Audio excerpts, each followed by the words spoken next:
Good afternoon. My name is John Jackson. I'd like to introduce you to my friend, Elliot Seabrook. Elliot Seabrook. I thought that was your name. Yeah. Okay, Elliot, here's what we're going to do. The Florida Citrus Hall of Fame has two missions. One is to recognize those who have made significant contributions, and the other is to tell the story of Florida citrus industry. Mm-hmm. And we do this in a number of ways. We have crate label sign out here. Mm-hmm. We go to meetings, but my favorite part is this. We do oral histories where we talk to people. It's totally unrehearsed, because if you rehearsed it, you mess it all up. So we're just going to talk about things. So today you and I are going to have a conversation.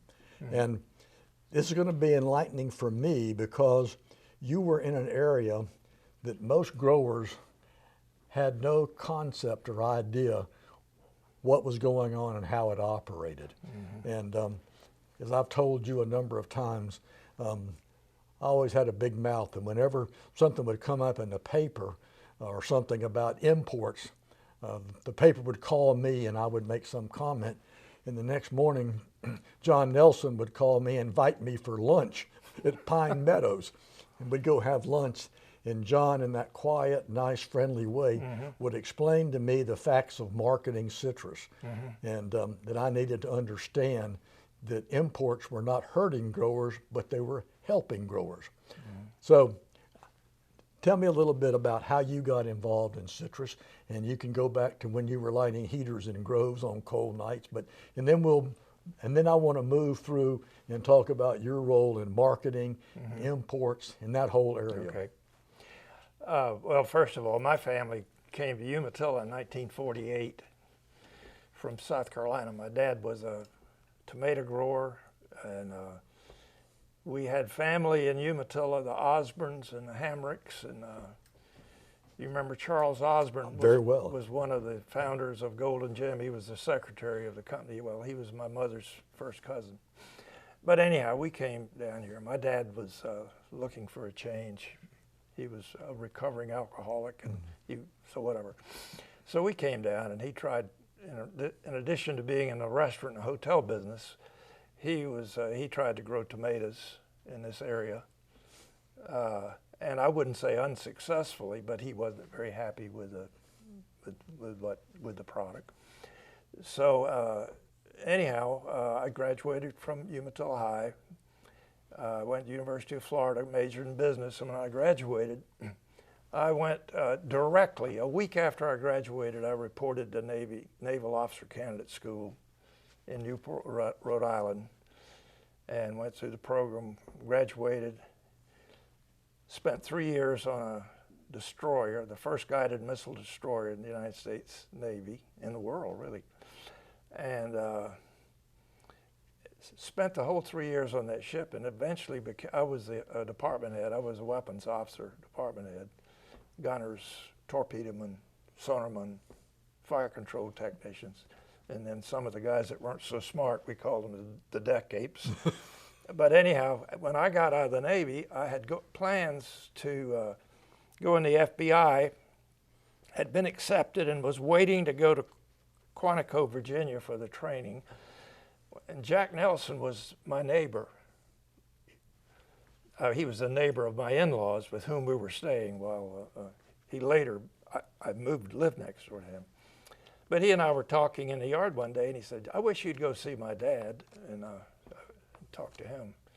So I went down to see John Nelson, and I had dated his daughter also. But John Nelson said to me, well, what are your plans? I said, well, I'm going to go go into the FBI. He said, why'd you get out of the Navy? He said, the FBI is going to move you somewhere every 2 years. And he says, if you want to live around your family and enjoy your lifestyle here in Florida, you need to go to work for me. So for $6,000 a year, I went to work for Golden Gem. I did get a vehicle out of the deal. And so that was my start. And I started with Golden Gem, and I sort of have a sequence of all this that I was going to present for you, but I did start at Golden Gem, and we had a 4-man sales force. Howard Sweat was the vice president of sales. Now, you coming from Orlando, you may have known the Sweats, the daughters. Howard Sweat lived 2 blocks from us. Yeah, he was my boss, and he took me under his wing. And I mean, from that day forward, everywhere he went, I went. And the other sales guys were a guy named Bill Hart, was from Orlando. His wife, his daughter married Austin Caruso Jr. He was in that. But anyhow, the other guy was a guy named Charlie Eberhardt, was a very interesting guy. But anyhow, so I was involved in a little bit of everything. But my title was the manager of institutional sales. And that regarded calling on people trying to sell our house brands, but also institutional size packages, bulk products, and byproducts. And so they gave me a couple of jobs to do, one of which was to develop a post-mix dispenser business. Now, the only people in the industry that had that at the time was Likes Pasco, and they had the Vitality program. You may remember that. I do. It was a real premium product, and they got a great price for it. So my job was to put together so I spent a lot of time on the road. In my citrus career, non-interesting fact maybe, but I traveled 1,250,000 miles on airplanes. And you saw the country. So I went around and established 28 distributors around the country.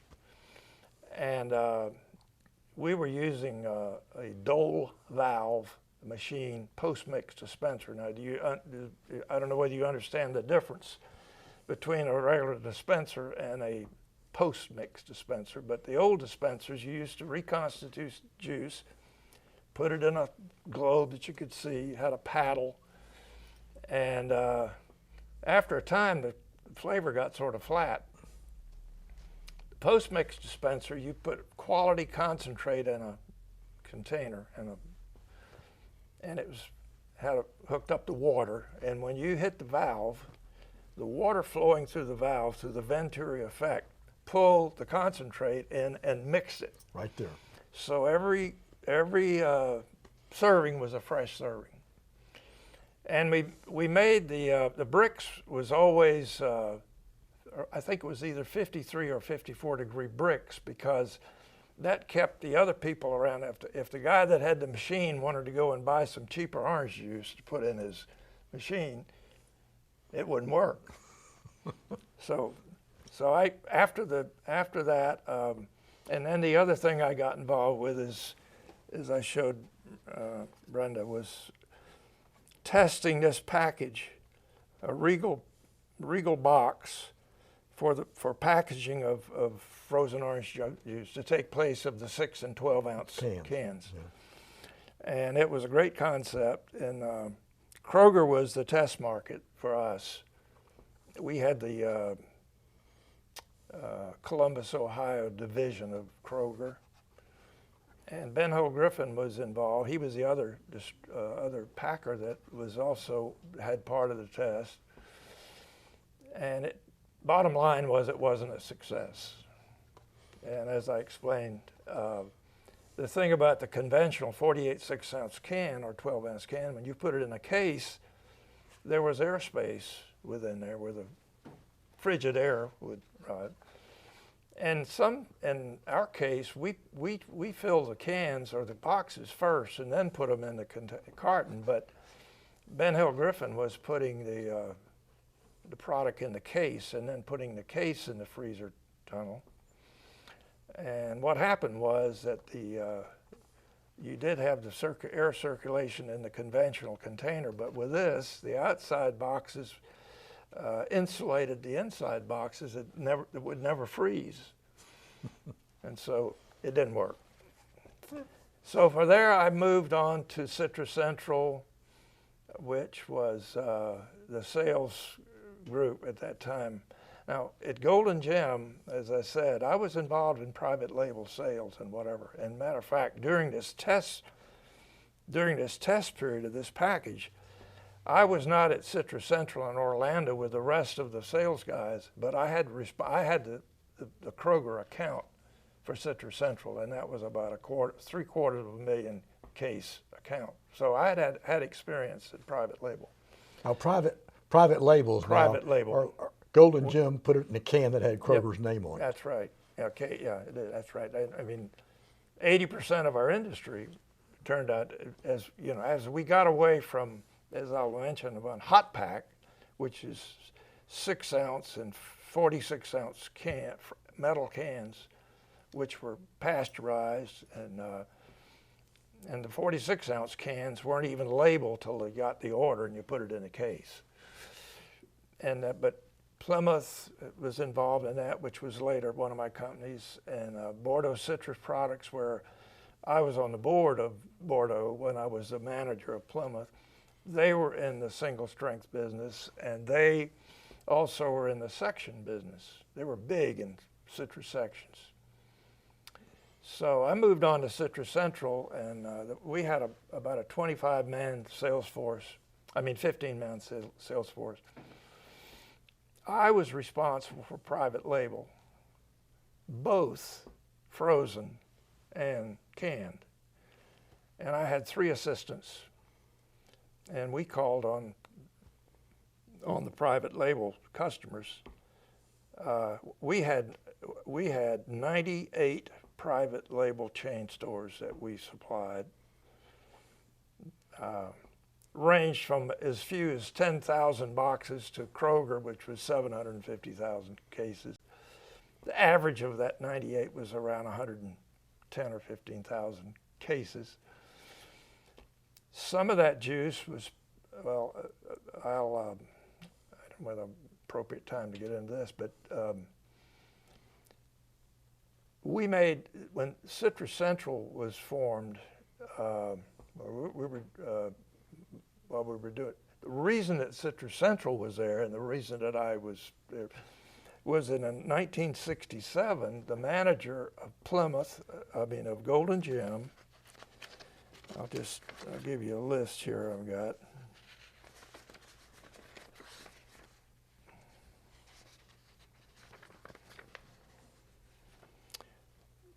Golden Gem and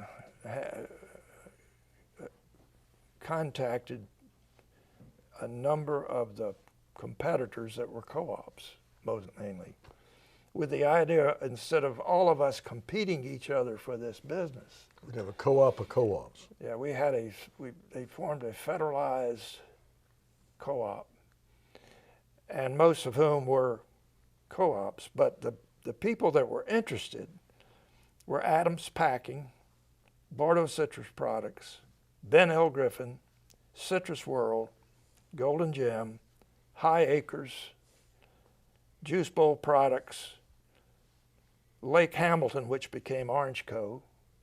That was Harvey Snively's business, Plymouth Citrus Products, and Silver Springs. Adams and Ben Ho Griffin never joined Citrus Central. Citrus World joined, but they didn't join the sales arm. We also had a supply division, which was can manufacturing. So Citrus Central bought 2 can companies. One produced metal cans for 6-ounce and 46-ounce, and the other did composite cans for 6-ounce and retail institutional size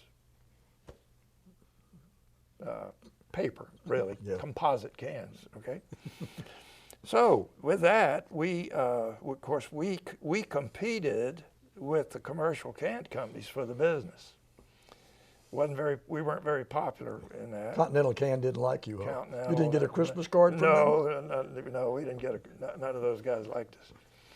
But so the sales force, not only did we call on our private label customers for their orange juice business, we tried to get their can business, and we got a lot of can business.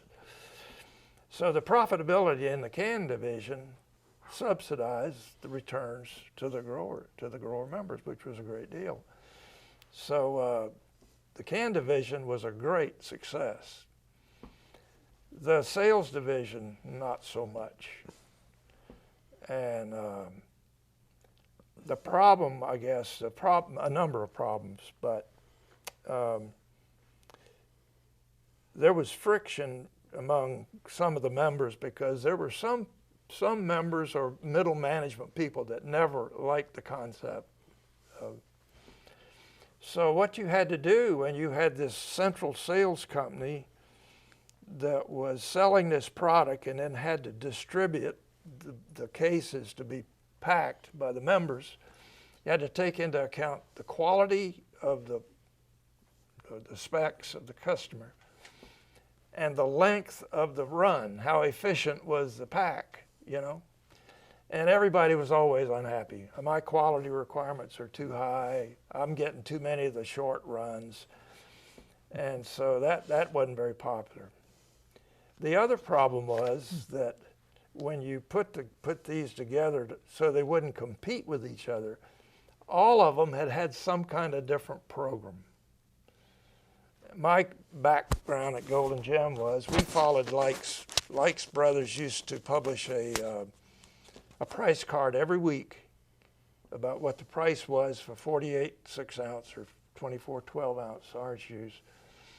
And the industry pretty much followed that. The pricing, the base pricing. At Golden Gem, we stayed right with it, except we had, and Likes did not sell through any brokers. Everything was direct to the customer. And they did a lot of entertaining and a lot of whatever, but they stuck with that base price. And at Golden Gem, we had, most of our business was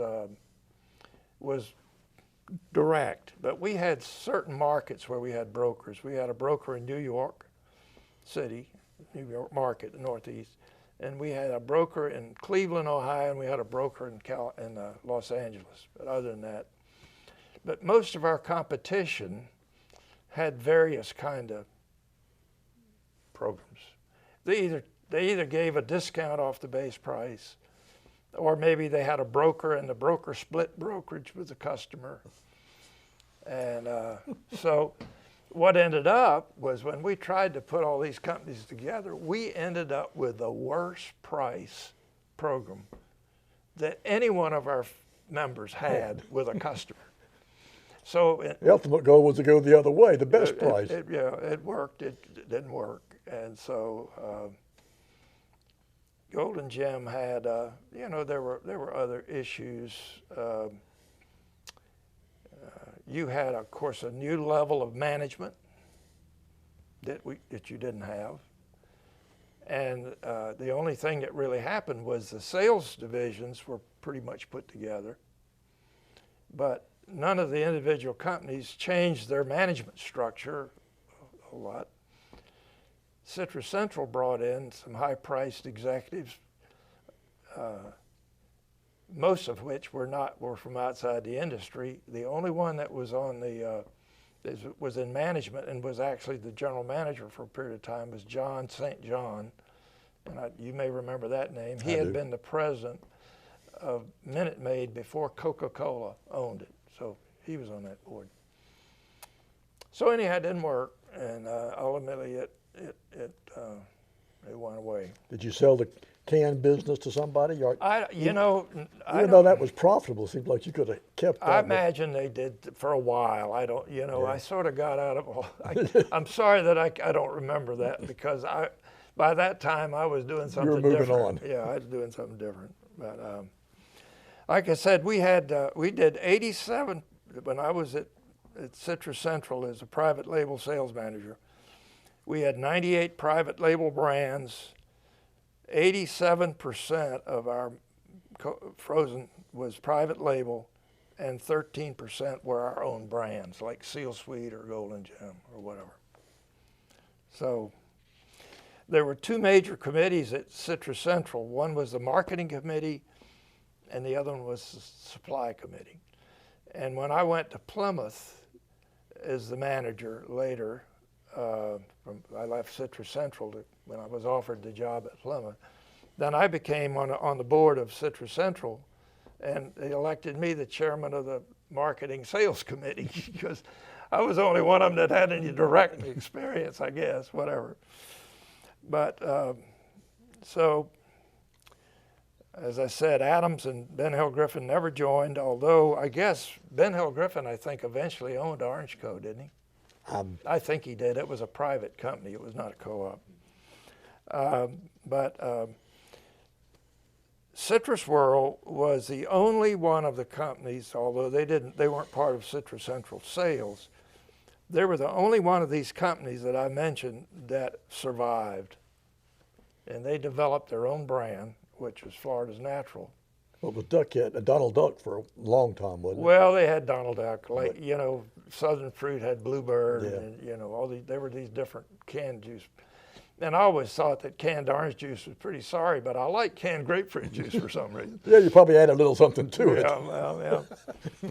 But anyhow, so Citrus World, they had their brand. However, they painted themselves in a corner because their big advertising that it's all Florida. Florida only. So today, I think if you were to look at last year, for instance, where we only had 16 million boxes of oranges in Florida, Citrus World probably processed maybe 2 million boxes Of Florida oranges. of Florida orange juice. And so their orange juice right now is coming primarily from Mexico. And it's no longer, they no longer have an NFC brand, it's a From Concentrate brand. So, now, So you left Citrus Central and went to Plymouth Citrus Products. yeah, I was hired to go from, I was offered the opportunity to go to Plymouth as the general manager. And that was a decision I had to make. It was sort of tough, but I did it. And because, you know, I was 35 years old and other than my experience in the Navy, I had really never managed anything much. But anyhow, when I got there, the Plymouth management was unhappy with their general manager because he was one of the guys that really fought the Citrus Central concept. And he would go to the Citrus Central board meetings and he would sit there and listen and say nothing, but then after the board meeting was over, he'd go to Citrus Central management and bitch about it, everything, whatever. So they wanted to replace him. And You were the team player, huh? yeah, I think that one of the reasons that they hired me for that job was because I had been a Golden Gem employee, and part of the friction was between Golden Gem and Plymouth. And they thought that between Jack Nelson and myself and whatever, that we could. At least you were speaking to each other, huh? Yeah, we were. Yeah, we were neighbors. Yeah. You know, and I mean, I commuted from Umatilla to Plymouth or to Orlando to Citrus Central every day. So in that job, as I said, the first thing what I ran into. Plymouth had not a real good reputation in terms of the discipline of their members. Let's put it that way. They use that co-op in a lot of ways. They weren't. You learn a lot about the ethics of people. When you run a business like this, and just because you're a person of the earth and grow orange trees doesn't mean that you're necessarily a person of high ethical standards. You're like anybody else. So. Anyhow, what I found out when I got there was that Plymouth had $2 million of parts inventory, pumps and stuff like that. And they had virtually no discipline in terms of their capital spending. If some department head wanted something, they put in an order for it, and that got in the budget. So we went to work on those sort of things, and things got turned around and started looking better. And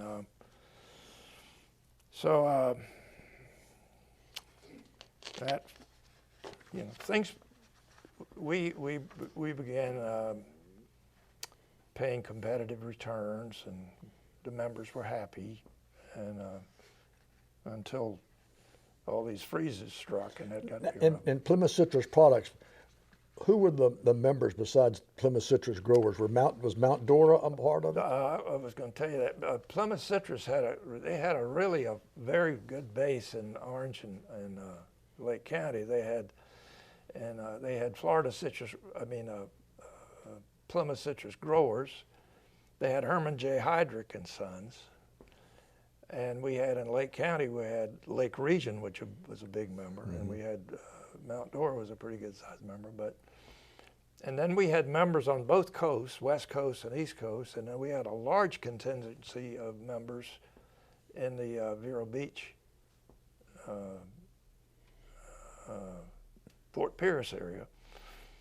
And we had two kinds of members. We had full members and partial or limited members. A full member was required to deliver all non-packed product to Plymouth, and they were unlimited in terms of the percentage of the hybrid or mandarin varieties that they could deliver. A limited member made a commitment of X number of boxes, and they were limited to only 10% of hybrids and mandarin varieties. Now, we were covered up with that stuff. What would you do if you had 15%? Well, you can only mandarins, you only put 10%. And I think one of the corrections, I think you could put 10% mandarin juice in frozen orange juice. The one thing that Plymouth did, Plymouth had a pretty good size label for Temple oranges, Temple only. But yeah, that was always a problem. What do you do with all these hybrids? But well, Dancy sometimes juice our managers, sometimes the plant managers could be creative in how they dealt with those issues, and so I didn't get into that too much. But so where are we? So the freezes greatly reduced your supply, and did the Plymouth the products decided to shut the door? Well, let's take a time out for a minute. Okay. Before I move on to, because Plymouth Citrus actually in my line comes next after Citrus Central, and we've talked about Plymouth some, but let's mention something else that was part of the market or the industry that came along that you had to deal with, and that was in 1967. The futures market came into existence. And during my Plymouth years, I was elected to the board of the Citrus Associates of the New York Cotton Exchange. And I spent 19 years on that board, and 2 terms as president. And I owned a seat and had trading privileges, and we met every other month at the World Trade Center. And it's usually just a one-day trip up and back. Prior to that, I had spent a lot of years going to New York and sales private label. I probably made 150 trips in my career to New York City, and I know less about New York than about anybody because I wasn't up there as a tourist, you were talking business, man. Yeah, I was business.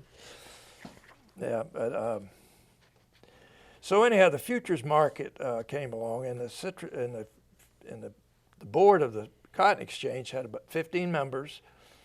6 or 7 or so of us were Florida processors. We had 1 member from Sunkist, usually, and other companies that were involved in the business.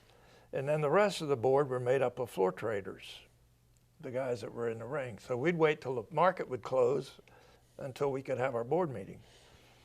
And we spent most of our time trying to protect the industry from the floor brokers, because those guys had all kind of ways of helping their buddies and whatever if you weren't careful. So you really had to, that was one of the things we did. But the futures market was designed, as I understand it, so that a grower could sell his crop prior to it being delivered to you as a processor, and he had that price locked in if he was happy with it. No, if he did that, he didn't have any need for it. I mean, quite frankly, and this is my opinion because I was in it for a while, a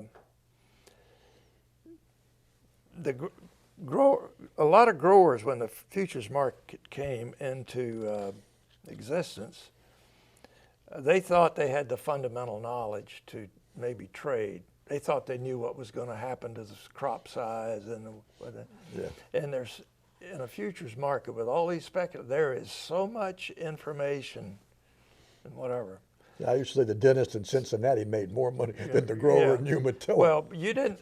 Quite frankly, it was very difficult for a grower to justify using the market because he didn't have the product to deliver. Yeah. Okay. But the processors did. And they understood it and how to utilize it. Well, some of them did, but Mr. Evans did, didn't he? But you know, there were. I will say that as far as Florida growers are concerned, I know of no fortunes that were made, and I do know of some fortunes that were lost. And one of the processing companies in Florida went away because they lost $15 million in the futures market. And they're supposed to know what they're doing about it. They were supposed to know, and I won't name who they were. But anyhow, we had these prices that were being set on a card price in Florida by Likes or whomever. The Brazilians, their prices, as you know, were set by the bank, by the Casex, which was the Bank of Brazil, and they issued export licenses at a price. You had, in order to get a license, if it was $1,000 a metric ton, you had to deliver $1,000 a metric ton to the Bank of Brazil. And if you were dealing in Florida and the market was so competitive that you weren't selling it at a level, you had to subsidize your own sale. And one of the things that I remember from the one reason that Cutrale was in that market, that Cutrale had always stuck very close to Coca-Cola Foods. Nobody could ever get any of Coca-Cola Foods business from Cutrale. And the reason for that is when Cutrale suffered through that period when sometime the price he could get for the product was less than he had to deliver to the Bank of Brazil, Coca-Cola subsidized him. They kept him afloat. Because they wanted his product? Well, they wanted Brazilian product, and I don't think we were inclined that anybody was going to subsidize us, So that's a theory on my part, that Cutrale always, and you could go to Minute Maid and try to get some of their business Coke, but they might give you a little bit, just enough to keep Cutrale honest, but you weren't in their business. But the Brazilians wanted to control the price, and I will say one thing about that. When I went to Citrasuco Paulista, the first thing I did when they got into this pricing thing, because Florida had this deal where back before Citrus Central and even after, all these processors were talking to each other. Somebody'd say, I'd go with you if you'd raise the price to so-and-so or something like that. So they were all talking to each other, and it was a violation of antitrust. Captain Bolstead, you were walking that line, weren't you? So when I got involved with the Brazilians, I said to them, the first thing I did is I brought all of their management, the ownership, to Washington for a tutorial by our law firm about the antitrust laws. And I told them, once they did it, I said, now, if you guys want to talk to each other, do not tell me. Don't do it here. Because I'm not going to jail for you. I'm going to tell the truth. Okay, So now you've already left Plymouth now, and you're working. No, well, I'm working. No, I'm going to go back to Plymouth, but okay. I'm on the future. The theory in the futures market, if you really look at what it is, if you're interested in knowing this, is that at any time the spot price on the futures market represents, if it's an oversupply, situation, the futures market represents the value of the first gallon of oversupply. And if it's a short supply, you got a short supply, the futures market represents the value of the first gallon of undersupply. I mean, that's the basic theory. What happens, what happened with the sale, the pricing of orange juice after we got away from all this private label price cards and all this was that the futures market really sort of set the price, and Cargill led in that. They were traders. They knew what they were doing. But what happens now if you sell product basis futures, if I've got a contract with somebody out of state or whatever, I'll say, the price, I take a short position. I sell contracts whenever I choose to. And the buyer, he buys contracts at whatever price risk he wants to take. And at the day of delivery, what happens is you do what's known as an exchange for physicals, because the seller gets the price that he sold his contracts for plus a premium. And the premium is because futures quality is minimum quality. And the second thing is because of labeling laws, you don't know what you're going to get on the futures market. It can come from Mexico, it can come from California, and you may buy something that you can't use because your label shows something else. So you have to pay a premium to know where the product comes from. And the other thing it does is it keeps people from reneging on contracts. That used to happen in the old days. You make a contract with some guy out of state for what, and the price goes sideways, and he said, I don't want the product. So that's one of the things futures. I won't get into options. That's another subject. But options is strictly buying and selling insurance. It gives you sell the right or you buy the right to take a position in the futures market during a certain time period. And the sophisticated futures market users, the more sophisticated people, use combinations of futures and options to manage their risk.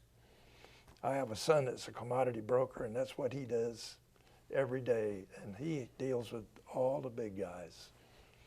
But I won't get into that. So now let's go to Plymouth. I'm glad all I had to do was worry about rust mites, Glover.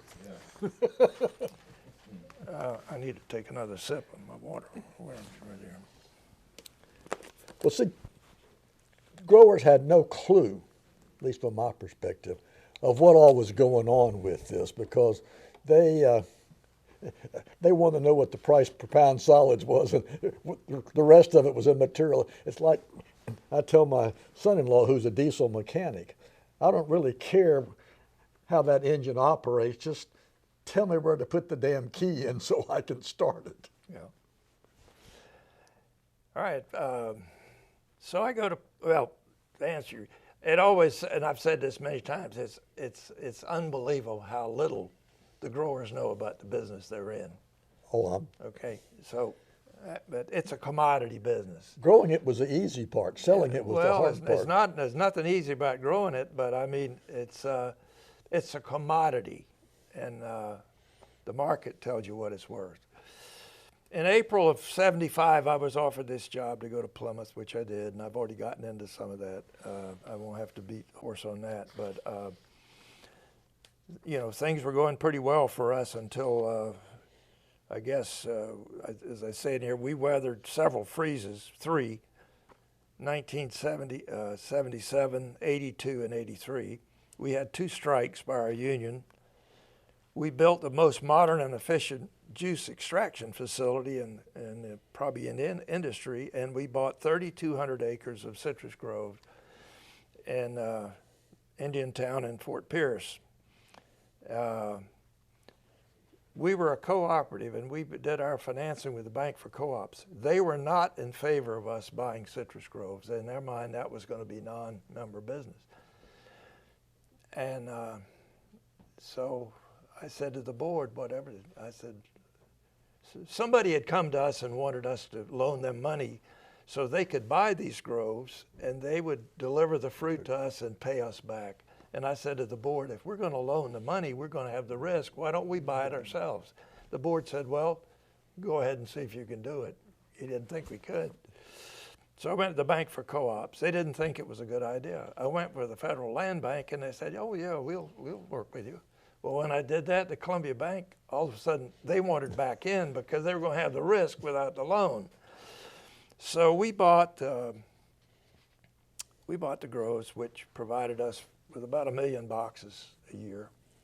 And the fresh fruit varieties, the problem arose is because all of our packing house members wanted the fresh fruit varieties, and they got, we'd get returns on something, and they said, "Oh, that's lousy," and We can do better than that. We can beat that. So then we said to the fresh fruit members, "Well, your return to us is going to have to be at least what our processed product return is."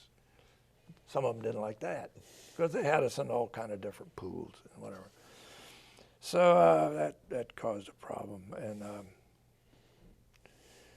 let's see. Well, I guess, let me say this. Let's move on because of these freezes in 80, particularly the one in 83. After the year after that 83 freeze, we normally at Plymouth ran 8 to 10 million boxes of fruit a year.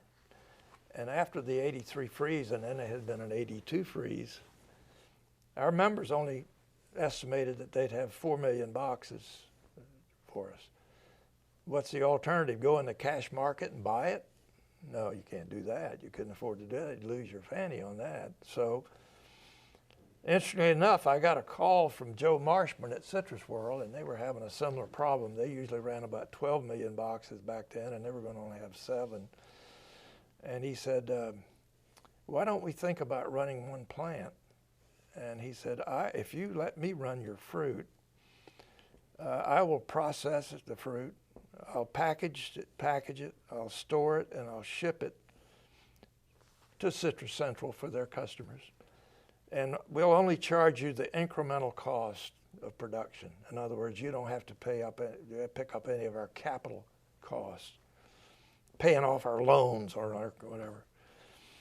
And so we went to the Bank for Co-ops, and they financed both of us. We were both co-ops. They said, yeah, it's okay. We go for that. Unfortunately, our members at Plymouth delivered 1 million of the 4 million boxes and sold the other 3 million boxes in the cash price market. was high. That's when I get to talking about ethics. Okay. So, sometimes they want to be in a co-op, and sometimes they want to sell for cash, and they try to jump from this market to that market, all that sort of stuff. So when that happened... That didn't make Florida Natural too happy. No, they weren't happy. I was embarrassed. Rip Graves, who is the president of our co-op, was embarrassed, and I'll tell you more about Rip Graves, but you probably knew Rip. But basically what I did, my idea was if you're not going to live up to your commitments, I'm not going to be your manager. So I submitted gave him my notice, and I agreed. I said, I'll stay until March the 31st and try to sell the plant and the 3,200 acres of grove. And they agreed to keep my benefits in place and whatever. And there was no interest, well, there was interest in the plant, but nobody eventually bought it. Some doctor that specialist that made $10,000 a day or something in his practice, was looking for a way to, well, he looked at it and he wasn't interested. And Oakley looked at it. But anyhow, I sold the groves to Metropolitan Life Insurance Company for $19 million. When we bought the groves, I passed that, we paid $12 million for the groves. We borrowed an extra $1 million, so we had $13 million loan for the first year of grove care. And the loans, we didn't have to pay anything but interest for the first 3 years on the loan. The only money we had involved was $200,000 of earnest money. And we sold the groves for $19 million. So Plymouth ended up with $6 million of working capital, which was the highest working capital they'd ever had in the history of the company. And this was after the '83 freeze? Yeah. And they paid premium price. Obviously, the grove wasn't damaged too much in the cold. No, the grove, the Indian town at Fort Pierce, they paid $19 million. They weren't just looking for grove; they're looking for real estate too. You know, I can't explain that, but anyhow. So the problem arose because the grapefruit growers, which we had many of, wanted to enforce the contract that the members that didn't deliver their oranges owed a $1 box penalty for that. But the orange growers didn't want to pay that because the grapefruit growers had been over advanced money at the time on their. So they got in a big yahoo. Did you have a full-time arbitrator on staff? And a year later, they folded, and well, Rip Graves resigned shortly after I did. He was the president of Plymouth. And for those that don't know Rip Graves was at one time was the president of Florida Citrus Mutual, and he was the chairman of the Florida Citrus Commission. A wonderful gentleman from Vero Beach, real fine man, and he resigned after I did. But, so what did I do? I resigned. You know, I had three job offers and one interest. Somebody that indicated an interest. I was notified through our auditors, W.O. Daly and Sons, that Minute Maid, that Billy Middlebrooks was retiring from Minute Maid, and they were looking for somebody to come in and take that role.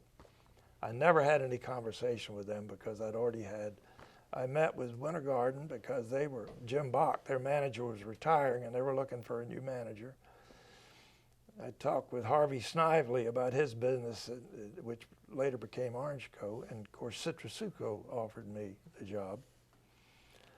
And so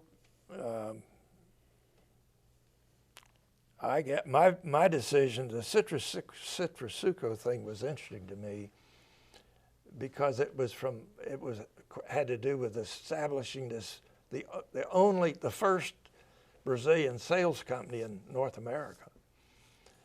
All the sales that took place from Brazil in the U.S. or Canada was done by letter of credit.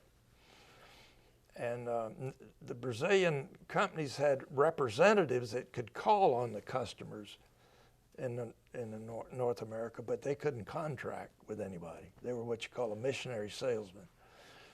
So Citrasuco was interested in changing that game and having their own sales company in North America. So that's what I did. And I hired, for me personally, best decision I ever made in my life, because first of all, I enjoyed it, but secondly, financially, it was something I never would have expected. Now, did Citrasuco buy a plant? Well, I'll get into that. Citrasuco was formed in 1963. Partnership between Likes Pasco, the Fisher family group, and Peter Ecke's company in Germany. Ecke's is a company that was in the production of fine spirits, liqueurs, whatever. They also had they had an orange juice brand, and they were big distributors of orange juice in the European market. So Likes was looking for Valencia oranges after the freeze to support their overall program, but mainly the vitality program.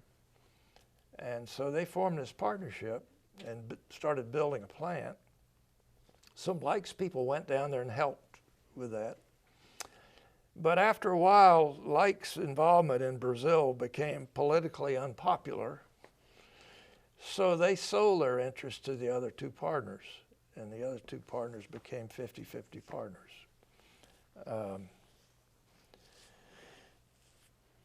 Citrasuco, I mentioned in here, so I'm going to give you a rundown on that. But Citrasuco Paulista they owned, at the time, the equivalent of about 90,000 acres of citrus groves. And they were in the process of planting another. Their goal was to get to 12 million trees. And they were also big in the apple business. They had 40,000 acres of apple orchards. They were big in the export of fresh oranges and fresh apples. They owned the largest steamship company in South America, private steamship company, which was Alianza. They had about 100 and something ships that hauled freight. These weren't citrus tanker ships. They were in the timber business, the cattle business, just a lot of things, big conglomerate. And so they were 50-50 partners after Like sold their interest with Eckes. And that went along for a while, although 50-50 is a tough way to run a business. And Eckes had their guy, and Citrasuco and Fisher had his guy. And the Citrasuco guy was, the Eckes guy was a lot smarter than the Fisher guy that it had, but there was friction. So ultimately in 1991, Fisher bought the Eckes interest. And that was, of course, I'd already been there for a while. I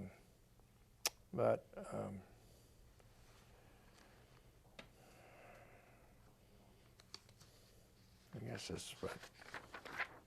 So now you're making trips to Sao Paulo rather than New York.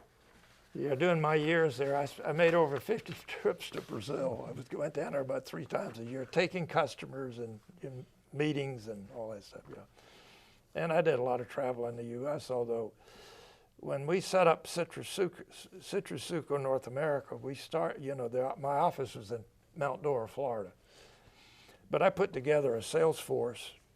I had and administrators. I had 2 CPAs that worked for me, and I had put together a sales force.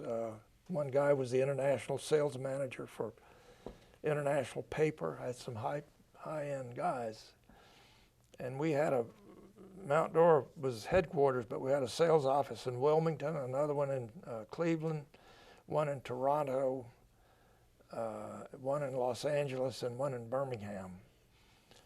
We found out that we didn't need sales offices in Birmingham or California. The California market wasn't that good. I mean, it wasn't that big for us. And so we did build a tank storage facility in Wilmington, Delaware. We looked at doing one in California, but decided not to. We built a tank farm in Wilmington.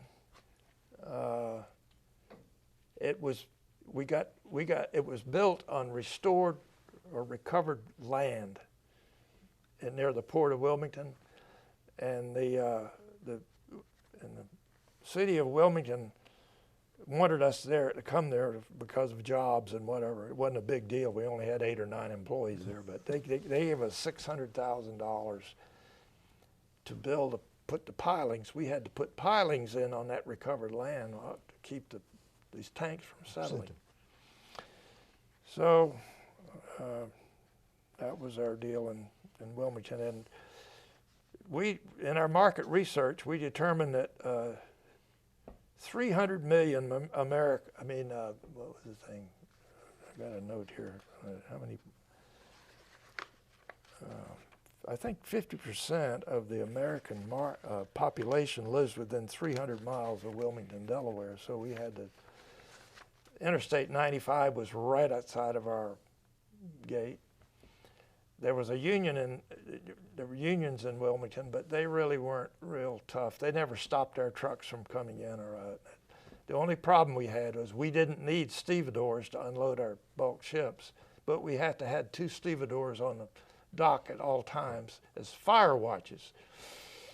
And they played softball or stole what they could get their hands on. And Now, all this product that was delivered to Wilmington was hauled out in tankers Yeah. to dairies and everything else that would Canadian companies then package it. Yeah, there's some major recon companies in in the Northeast too. Yeah, but most of our the large part of our business was Florida processors, but we did about within a year and a half. When I took over from Citrasuco, they had 20 customers in North America, which were mostly Florida processors and Canadians. And because of the freezes and whatever that took place, we increased our customer count from 20 to 165 customers in a year and a half. Well, was that because Florida product decreased and the demand hadn't, and you had to? Well, they didn't have it. Yeah. Florida. First of all, Florida didn't have it, and so we were doing $300 million of business a year, and between then and even now, if you look at Cutrale and Citrasuco also formed a partnership with Citravita, or the owners of Citravita was one of the Brazilian companies that was formed. Citravita was owned by a company called Votorantim, who is the largest private company in Brazil. And interestingly enough, the oldest son of the Votorantim married Carlos Fisher's oldest daughter. And kind of like an arranged marriage. Well, not really, but yeah, worked out. It's a big company. Between Citrasuco and Cutrale, they probably have well over 40% of the world market. And when you throw Cargill in there, it's probably well over 50%. Well, how much of the volume from Citrasuco was going through Florida processors? Much of it, or was most? No, there was a lot of it. I mean, we'd bring these ships in every other month with 2 million gallons. And now that we've gotten into the NFC business, now I don't know if I'm taking too much time or not, because I've got other stuff that's interesting to talk about, but maybe we're taking too much time. We'll wrap up pretty soon. Okay. Well, let me say this.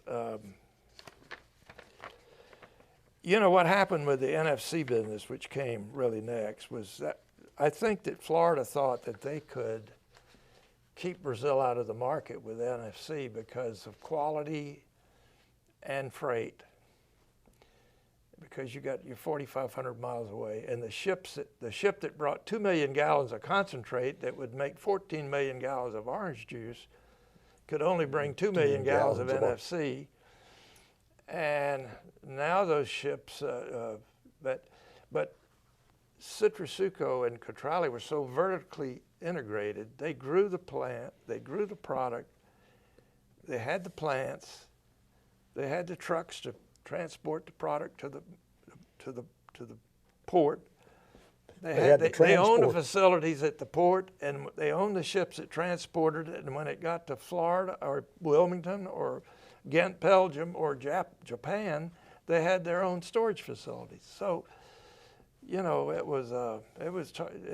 tough to compete with. And so now the last thing maybe I'll point out is the last thing that happened, and I don't know if we need to go any further, but the last thing I did before I retired in 2000 was that the major brand owners, because of the overall supply, the major brand owners, because of the high price of fruit and the lessening quantity of fruit, were concerned about their market share and their shelf space. So Tropicana was our major customer that we had. And long story short, I put a contract or led a contract negotiation with Tropicana where we would supply them NFC from Brazil on a long-term basis on a contractually agreed upon pricing mechanism. We had to build 2 extra ships and those ships cost about $70 million each. And we built 2 more ships that would carry $3 million instead of $2 million. And Tropicana, what they had to do, and other than living up to the contract, was that they had to share their technical knowledge about how you can do this and maintain sterility, or what you call an aseptic product. Because it's very difficult to squeeze an orange in a plant in Brazil, put it in a storage facility, take it out of that storage facility in a truck, transport it to the port, take it out of the truck and put it in storage, take it off storage and put it on the ship, transport it to the U.S., and then put it in another truck to get it to the plant. Without getting the bacteria in there. Yeah, and maintain sterility. And so Tropicana had the technology to do that. And my last act, I guess, was in putting that together. After I retired in 2000, my replacement was a guy named Nick Emanuel. He was a former Cargill guy, and he worked for us for a year before I left. But Citrasuco put me on their board for 8 years. They paid me for 8 years to be on their board. And I provided them with information when I thought was important, and they'd every now and then contact me. But this is, I mean, you may look upon this as being funny. One thing, they probably didn't want me on the market, but they paid me $60,000 a year for 8 years to be on their board, and I never went to a board meeting. Huh? So they need a replacement on the board, maybe. So anyhow, the contract is still goes on with Tropicana and Citrasuco for 25 years now. It was in 2000. We started supplying them in 2001. We're still supplying them. But back to the basic premise that Mr. Nelson would tell me is that growers don't understand, if I'm in the marketing business, my goal is to have product to sell.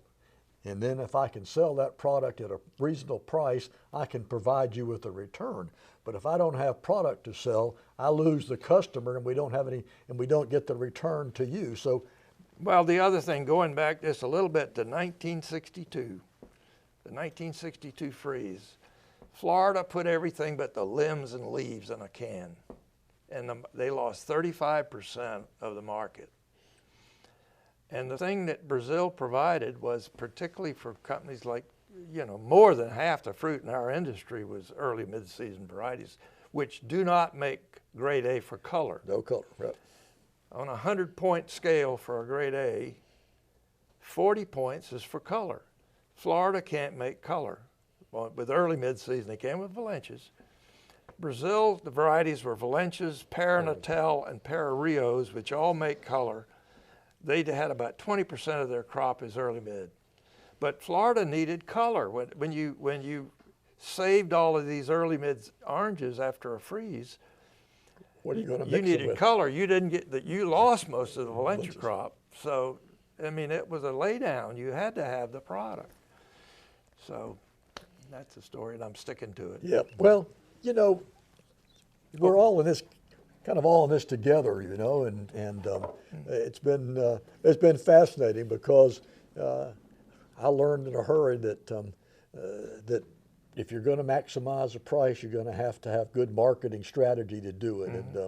And I can only imagine some of the controversies and discussions that took place and everything. But can I take 2 more minutes? Go right ahead. I collected all this information over the years about my experience, and I thought about writing a book, and I said, no, I'm not a good reader, number one, and number two, nobody's going to read it. And I did the next best thing in addition. First of all, I did 2 things. One, I got my Brazilian stockholders to fund an eminent eminent scholar chair in biocontrol at the University of Florida, which is the study of insects, combating insects. And that chair was involved in the leaf miner issue, okay? And I encouraged them to do that to show their appreciation to the University of Florida, because most of what Brazil learned about being in the orange juice business, the Florida faculty just generously gave it to him. You know how you guys are. It's all free. That's right. Yeah. Public information. But anyhow, not writing. The next thing I did was I financed the writing of this book, or primarily I financed it, by Ron Ward and Richard Kilmer, IFAS PhDs. They wrote this book, The Citrus Industry, a Domestic and International Economic Perspective. And this, like I said, you wouldn't read this book for fun, but it's the most comprehensive, objective book that you will ever find about what went on in all these years. You can learn everything you want to know. So all the secrets of marketing are in there, huh? Well, I wouldn't say that, but in the front right here on acknowledgments, it says the authors acknowledge the financial support from Mr. Elliot Seabrook of Juice Farms Incorporated, so on and so forth. Well, if you can't write it, you can pay someone to do it for you. Yeah. Well, you know, this has always been fascinating. You and I have talked about it, and somehow you perceived yourself as being the enemy. But I perceived you as being a champion for the Florida grower. He didn't know how you were helping him in the long run. In the short run, they didn't. I don't think they had any comprehension of what was going on, and little things. I always got a big kick out of people who got in the futures market, Elliot. They'd sell a contract or whatever on Monday. Mm-hmm. I mean, on Saturday and Sunday morning, they couldn't wait for the paper to come in to see what the futures price was. They went from a marketer to a speculator over the weekend. Yeah. They had no clue as to how it was really operating, but they thought since they knew citrus better than that dentist in Cincinnati, they were going to make a killing. And the dentist in Cincinnati probably made far more money on the futures market. Yeah, when the market goes against that speculator, though, he starts worrying about whether he's going to have to mortgage his house in order to make the margin call. Well, it was fascinating. I'm glad you stay out of those things that you don't really have a good understanding for. So, anyway, I appreciate it. And you did something that everyone needs to do, in that you have recorded and provided the story. Mm-hmm. And I'm really try to beat people that I talk to. Every one of us has fascinating stories, and if we don't share it, it'll be lost and gone. I used to get so mad at my father. He had detached retinas and his hearing was bad, and I'd go see him about every 2 weeks. And all he wanted to do was ask me, well, how's this investment doing? I want to find out, well, what was it like when you were growing up? What did you do as a child? And all I found out, but he had a horse named Daisy and he played basketball. And beyond that, it was a total loss. Well, thank you for sharing your life, your story. And thanks for the book. When I have time, I'm not going to give you the book. You can read the book, but no, I don't. I got other things I'm reading right now. Yep. But we appreciate it. Thank you. You're welcome.